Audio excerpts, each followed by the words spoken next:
సందర్భంగా యాదాద్రి భువనగిరి జిల్లాలో గ్రామీణ క్రీడల పోస్టర్ను బీఆర్ఎస్ నాయకులు జిట్టా బాలకృష్ణారెడ్డి ఆవిష్కరించారు. జనవరి 12న జాతీయ యువజన దినోత్సవం సందర్భంగా యువజన సంఘాల ఆధ్వర్యంలో జిట్టా రాధమ్మ ఫౌండేషన్ సహకారంతో 3 రోజుల పాటు సంక్రాంతి సంబరాలు నిర్వహిస్తామన్నారు జిట్టా బాలకృష్ణారెడ్డి.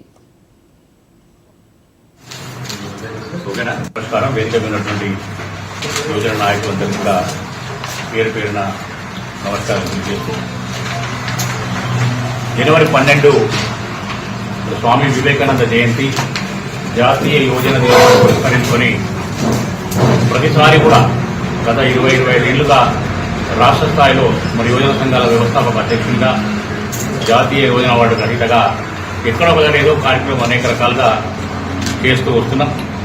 ప్రధానంగా ఈసారి జనవరి 12, 13, 14 తేదీలలో మరి భువనగిరి యాదాద్రి భువనగిరి యువజన సంఘాల ఆధ్వర్యంలో మరి సోదరుడు శ్రీనివాసు, కరణ్, పవన్, శేఖరు మిగిలినందరూ కూడా